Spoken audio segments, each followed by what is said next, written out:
Hi, thanks for coming to Vibe with me. I'm here to do a general oracle card reading for the sign of Scorpio. Scorpio, last week I did an oracle card reading in media version over on my Instagram and Facebook. I realized that not all of you have access to those media outlets, so I did decide to recreate those oracle card readings for everyone here on my YouTube, as far as my followers and subscribers, in video form so that you guys could also have these messages. These messages are intended to be for the Scorpio and Scorpio energy only. These are messages, clarification, and guidance in particular to self-love, self-healing, healing yourself, and shadow work. So I hope you find some messages here. Please remember to take what resonates, leave behind what doesn't. Not all of these messages can fit for every Scorpio out there, as this is a general reading. I will read the oracle card readings for each of these messages, and then I will wrap it up by reading my personal interpretation of these cards at the end. So with that being said, we're going to jump right in. Scorpio, your first card that you received was sadness. It's easy to swallow your sadness and hide away a fake smile. Hide behind. I'm going to start over. It's easy to swallow your sadness and hide behind a fake smile. Yet sadness can open the door to your heart and help you assess compassion. When you can truly allow yourself to cry and feel sorrow over the loss of a loved one, a lost opportunity, a broken heart, or a friendship that's ended, you cleanse your soul and allow your heart to heal. Crying and feeling vulnerable can be a sign of strength, which demonstrates your connection to your body. To admit weakness can allow you to know yourself, embrace your limitations, and evolve. Be willing to let go of the cold walls of protection you've created, which make you feel empty and sick. You don't need to get lost in your emotions. Just give yourself time to feel them and let them move through you, your whole being, cleansing and purifying your heart, body, and soul.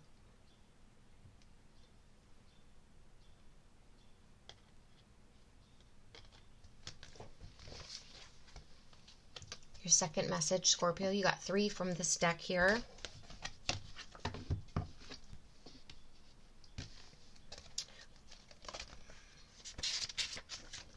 Is for acceptance.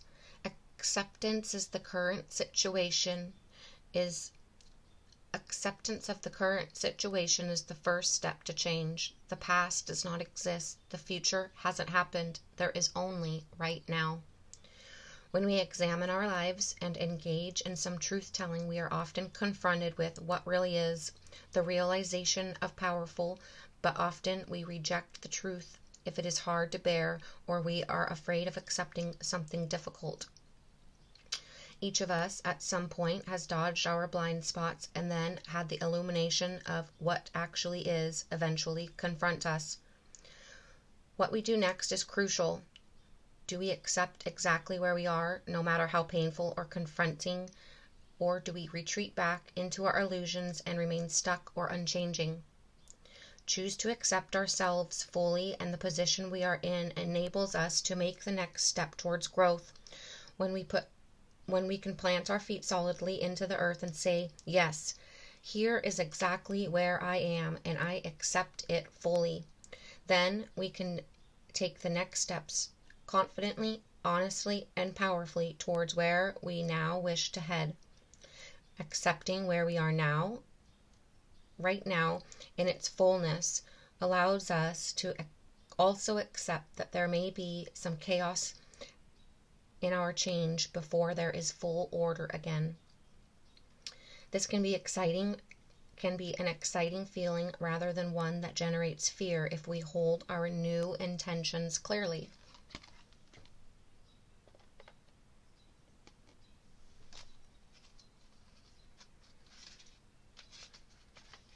Your second message was self-love. Radical self-love is necessary. Empowerment starts from the inside out. Do not compare yourself to others. Start your change with focus and love of self. Sometimes we feel we are not enough. Sometimes we are told we are not enough by our own voice, the voices of others, and our culture. Not smart enough, not pretty enough, not powerful enough, not talented enough, not good enough at what we choose to do, not ambitious enough, not experienced enough, not curvy enough, not thin enough, not glamorous enough, not porn star enough, not enough of a lady. And as a result, all of this makes us love ourselves, not love ourselves enough. Then there is the opposite, that we are too something. Too tall, too thin, too short, too fat, too wrinkly, too pimply, too old, too young, too quiet, too mouthy, too noticeable, too opinionated, too much trouble, too much full stop. Is it any wonder that many of us feel such self-loathing or dissatisfaction with self? Please just stop. Put your blinkers on. Breathe. Be yourself. Do ritual. Speak to the goddess or whatever floats your boat and ask for help. Yes, indeed, listen to any or all of the crazy misdemeanors that your mind may throw at you, but then hug these untruths like a crying puppy and soothe the reasons they are there. Know that you are doing the best you can right now, that you are not your past, and you can soothe yourself, and most importantly, you can move on. Know that this comparison craziness is just a diversion from knowing yourself really well and discovering amazing, delicious aspects of yourself that are entirely satisfying. Focus on you, not others, and discover where you really might like change, if anywhere or anything, for your personal belief, benefit, not for some outward measure of enoughness. True power and happiness come from the inside out, like an unfurling spiral. Woe is the person who relies on the opinion of others to gain happiness and self-mature. Choose radical self-love. Choose you. And your final third message from this deck, Scorpio. Discernment. Take care of your choices now. Look carefully and judge wisely. There may have been something difficult to see, something that has been obscured, but now it has been revealed to you. Examine it closely. When you get some years on you, hopefully the time you spend moving and choosing upon these earth brings you some kind of wisdom that will be bred of hindsight and perspective. All of us, if we are engaged in life, make good decisions and poor ones. Sometimes we make spectacularly bad ones. All of us get hurt others, learn, forget, fall over again, get up, but hopefully we grow, we change. We are able to spot where our sore points are and fix them if we choose. We are able to take a good long look at what is painfully reoccurring in our lives and deal with it. Yes, baby, deal. The secret here is discernment, real discernment. Really making it a priority to take time to ensure acuteness of judgment, really looking at the fine print before you buy. Instead of taking things on face value or rushing into surface judgments, take your sweet time to form friendships and business relationships. Put your energy output into perspective, looking at evidence instead of only at just believing. Feel and act when you are being trodden upon or having your boundaries overstepped, or when something doesn't feel quite kosher. Ask clarifying questions and really listen to the answers offered, then act on reality. This is growth. This is real pattern busting. That is the gathering of wisdom. Note, the waxing gibbous moons, this is the first of the waxes giving moons. The overall themes of this part of the moon cycle are action and will.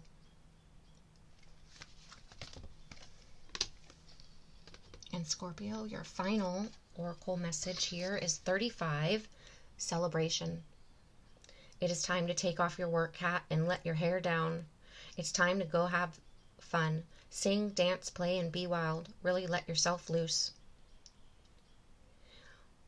Let go of the stresses of your daily life just for a little while and get out and enjoy yourself like you used to before you grew up. Your heart needs it. Your mind needs it. And most importantly, your spirit needs this. Get out there and celebrate life, celebrate pleasure, and celebrate being you. Scorpio, I'm going to wrap this up by reading my personal interpretation for you. Scorpio, have you been feeling down, sad, low energy, or even melancholy lately? With the full moon in your sign last month, as well as the astronomical events that have been taking place recently, the energies have been intense. I believe that like how the moon fluctuates the ebb and flow of our oceans, so it too fluctuates our human feelings and emotions. I'm just going to add in something here for you, Scorpio. This is certainly not to be taken as medical advice or knowledge. Everyone should always seek the advice of a professional in any medical related scenario, whether that be physical, mental, or emotional. Let it be between you and your trusted medical physician or advisor for those decisions. But the moon, in my opinion, from my own extended research done and knowledge learned, has an influence on people's feelings and emotions, especially women, in my opinion, and especially around the full moons or her time of the month. As a Scorpio myself, I can 100% understand that we Scorpios can oftentimes, even as emotional water signs, because we are so sensitive, we can easily become hardened. We Scorpios can become hardened on the outside, not making others feel warm or welcome to approach us. Or we can even seclude ourselves into hiding, crawling into our own personal caves, letting our mind wander and emotions go so deep. Truly, only a Scorpio could understand these mental and emotional depths we drowned ourselves into. It's going to that depth and being able to pull yourself back out that make you who you are. Each time you go that deep into those shadowy, dark depths of you and your soul, you rise back up, learning, releasing, and growing more each time as you rise higher and higher. Don't allow your heart to harden. Don't allow yourself to build walls around yourself as a barrier of protection. Don't resist your feelings and emotions. Don't hide your pains or tribulations. Without them, you wouldn't be who or where you are today. Embrace them. Embrace you. It's time to deeply examine your inner world, to courageously acknowledge your shadow self, your hidden feelings, emotions, toxic thoughts, toxic behaviors, or habits. To be willing to give yourself radical self-love and have patience in the process. Sometimes, most all of the time, the self-healing process, doing the deep shadow work, doesn't happen overnight, over a weekend, over a week or two of vacation taken time off.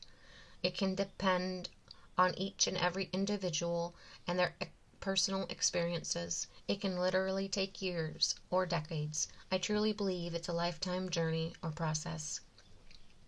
There's no rush. Take your time. Life's not a race. You do you for you. Your spirit is being called to come out of the deep depths you've swam into or the dark cave you've crawled into and rise, so you and everyone around you can see your light and feel your warmth. Scorpio, I hope you got some sort of clarification, guidance message from this. I hope you liked your message.